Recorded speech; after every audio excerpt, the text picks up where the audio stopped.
कक्षा 12वीं व्यवसाय अध्ययन में हम लोग विपणन प्रबंध पढ़ रहे हैं और आज के इस वीडियो में हम लोग विपणन के कार्य को पढ़ेंगे। और विपणन के तो बहुत सारे कार्य हैं और इसीलिए इसको 3 भागों में बांटा गया है। पहला नियोजन संबंधी कार्य, दूसरा वितरण संबंधी कार्य और तीसरा है विक्रय संबंधी कार्य। तो इन तीनों के अलग अलग प्रकार हैं और इसको हम लोग बारी बारी से देखेंगे। सबसे पहले नियोजन संबंधी कार्य देखेंगे, उसके बाद वितरण संबंधी कार्य और फिर विक्रय संबंधी कार्य। नियोजन संबंधी कार्य में पहला है विपणन अनुसंधान करना।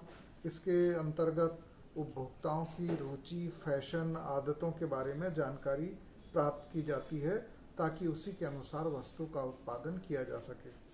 दूसरा है वस्तु नियोजन एवं विकास। उपभोक्ताओं को संतुष्ट करने के लिए और उनकी रुचि के अनुसार उत्पादन करने के लिए वस्तु के नियोजन किया जाता है और उसी पर उसका विकास भी किया जाता है। तो इसके अंतर्गत उपभोक्ताओं की पसंद की वस्तु निर्मित करना और दूसरा समय समय पर उसके रंग, रूप और आकार में परिवर्तन करना, ये प्रमुख काम होता है। तीसरा है प्रमापीकरण और श्रेणीयन। प्रमापीकरण विपणन का महत्वपूर्ण कार्य है क्योंकि प्रमाप के आधार पर वस्तु को वर्गीकृत किया जाता है।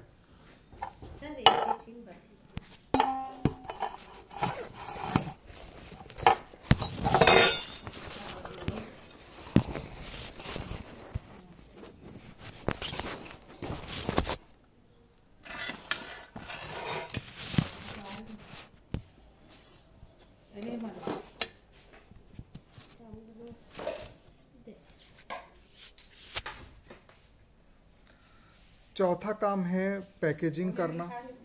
पैकेजिंग विक्रय और वितरण ये प्रणाली में पैकेजिंग का विशेष महत्व है।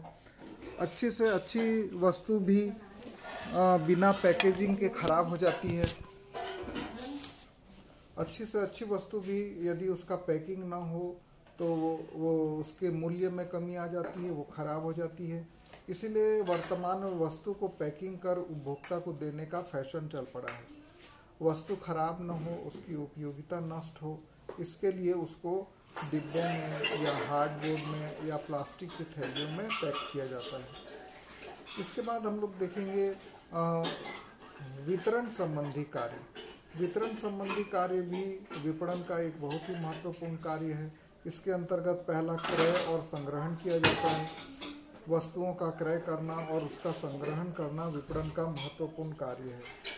बिना क्रय के विक्रय संभव नहीं है, इसलिए वस्तुओं को क्रय करना और उसकी पूर्ति को बनाए रखना विपणन का एक महत्वपूर्ण कार्य है जो वितरण से संबंधित है। दूसरा है विक्रयण करना, सेलिंग करना, जिसके अंतर्गत वस्तुओं का विक्रय किया जाता है और इसके अंतर्गत माल का नमूना बांटना, बिक्री बढ़ाने से संबंधित कार्य करना आदि शामिल किए जाते हैं।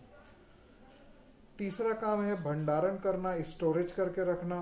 मांग और पूर्ति को बनाए रखने के लिए या उसको मेंटेन करने के लिए वस्तु का भंडारण बहुत आवश्यक है। संतुलन की स्थिति बनाए रखने के लिए पर्याप्त मात्रा में भंडारण भी करना पड़ता है।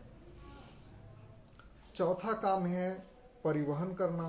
परिवहन के बिना न तो वस्तुएं क्रय की जा सकती हैं न ही विक्रय की जा सकती हैं, इसलिए परिवहन का इंतजाम करना भी विपणन का एक प्रमुख कार्य है। फिर जोखिम उठाना। विपणन कार्य जो है बहुत जोखिम भरा है। कभी कभी माल नहीं बिकता है या खराब हो जाता है, तो माल का क्रय विक्रय करना, माल का यातायात करना, ये सभी बहुत जोखिमपूर्ण कार्य है और विपणन व्यवस्था में जोखिम उठाना भी एक महत्वपूर्ण कार्य है। अब हम लोग देखेंगे जो तीसरा भाग है विक्रय से संबंधित कार्य। इसके अंतर्गत बहुत सारे कार्यों को करना पड़ता है, जैसे विज्ञापन करना। जिस भी वस्तु का हम विक्रय कर रहे हैं उसका विज्ञापन करना ताकि लोगों तक जानकारी पहुंच सके। दूसरा काम होता है जिस वस्तु को हम बेच रहे हैं उसके मूल्य का निर्धारण करना।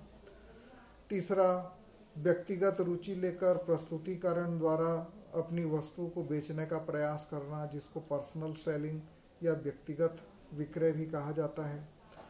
इसके अंतर्गत विक्रय की शर्तों का भी निर्धारण किया जाता है उधार की वसूली का काम किया जाता है। और जो महत्वपूर्ण बात है, विक्रय देन करने के बाद जो सेवा देना, ये इसका एक महत्वपूर्ण कार्य है। न केवल विक्रय करना परंतु विक्रय के बाद भी सेवा प्रदान करना। यदि वस्तु के उपयोग से संबंधित या बनावट से संबंधित कोई समस्या है, कोई खराबी है, तो उसको जाकर दूर करना, ये भी विपणन के अंतर्गत आता है।